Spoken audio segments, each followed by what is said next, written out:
നമുക്ക് വിത്തിനുള്ള ചേനകളാണ് ഇതൊക്കെ. കുംഭമാസം കഴിയുന്നതിന് മുന്നേ ചേനയൊക്കെ നട്ടു കൊടുക്കണം. അപ്പൊ ഇത്രയും ചേനകളാട്ടെ നമ്മൾ വിത്തിനായിട്ട് പറിച്ചെടുക്കുന്നതിന്റെ ഒക്കെ വീഡിയോ ഒക്കെ നമ്മൾ ചെയ്താണ്. അതാ എല്ലാത്തിനും മുളകളും കാര്യങ്ങളൊക്കെ വന്നിട്ടുണ്ട്. നമുക്ക് ഇനി നടാനുള്ള പാകത്തിന് ഇത് കഷ്ണം മുറിക്കണം. ആദ്യം നമുക്ക് ഈ ചേന തന്നെ അങ്ങോട്ട് മുറിക്കാം. ഇതവിടെ മുള ഉണ്ട്, അപ്പൊ മുള ഒഴിവാക്കിയിട്ട് മുറിച്ചെടുക്കാം. നല്ല ഉറപ്പുണ്ട് കേട്ടോ.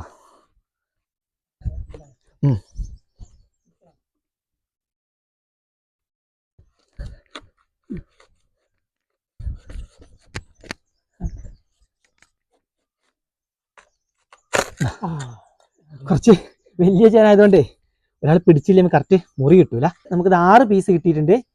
1 കിലോയ്ക്ക് മുകളിലും 1.5 കിലോയ്ക്ക് ഇടയ്ക്കായിട്ടുള്ള പീസുകളായിട്ടാണ് നമ്മൾ മുറിച്ചെടുക്കുന്നത്. ചെറുതൊക്കെ ഉണ്ട്, ഇതൊക്കെ നമ്മൾ ഇങ്ങനെ തന്നെ നടുന്നത് കേട്ടോ, ഇതൊന്നും കട്ട് ചെയ്യുന്നില്ല. ഇത് നമുക്ക് എന്ത് ചെയ്യാം, മുറിക്കാം. ഇതിലൊക്കെ നമ്മൾ മുള നോക്കിയിട്ട് വേണം മുറിക്കാനായിട്ട്. മുള ഒഴിവാക്കിയിട്ട്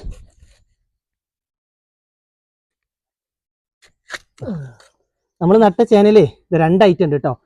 ഇതൊരു മീഡിയം ചേനയാണ്, പക്ഷെ ഇത് നമുക്ക് നല്ല വലുപ്പത്തിൽ വരുന്ന ചേനയാണ്. അപ്പം എല്ലാം വേഗം ഒന്ന് കഷ്ണം മുറിച്ച് വെക്കട്ടെ. ചേനയിൽ ശരിക്കും നമ്മളെ കിളച്ച ഉടനെ ഇതാ ഈ നടുവിലെ മുള ഇങ്ങനെ പൊട്ടിച്ച് കളയണം. ഞങ്ങളത് ചെയ്തു പോയില്ല, അല്ലെങ്കിൽ ഇതാ കറക്റ്റ് എല്ലാ സ്ഥലത്തും ഒരേപോലെ മുള വരുമായിരുന്നു. അപ്പം അതൊന്ന് ശ്രദ്ധിക്കേണ്ട കാര്യമാണ്, നമ്മളത് വിട്ടുപോയി.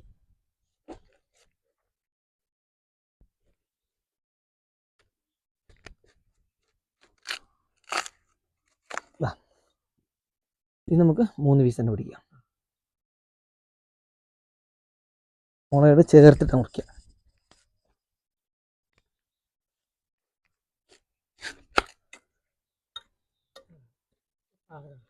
ഈ ഒരു പാകത്തിലാട്ടോ കറക്റ്റ്.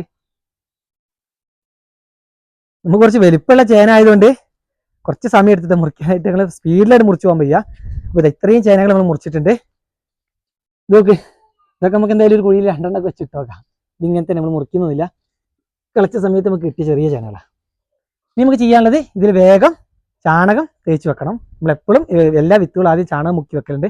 അപ്പം അതിനു വേണ്ടി നമ്മൾ ചാണകം ആദ്യം നല്ല കുറുന്നനാക്കിയിട്ട് കലക്കി വെച്ചിട്ടുണ്ട്. ഇനി ഓരോ പീസും നമുക്ക് ചാണകത്തിൽ മുക്കിയെടുക്കാം. നമ്മൾ ചാണകത്തിൽ മുക്കിയെടുക്കുന്നതുകൊണ്ട് പെട്ടെന്ന് വേരും മുളയൊക്കെ പെട്ടെന്ന് വരാനാക്കാം കേട്ടോ. കരുത്ത് കിട്ടാനാണ് നമ്മൾ ഇതുപോലെ മുക്കി വെക്കുന്നത്. എല്ലാ പീസും കൊണ്ട് എടുക്കാം.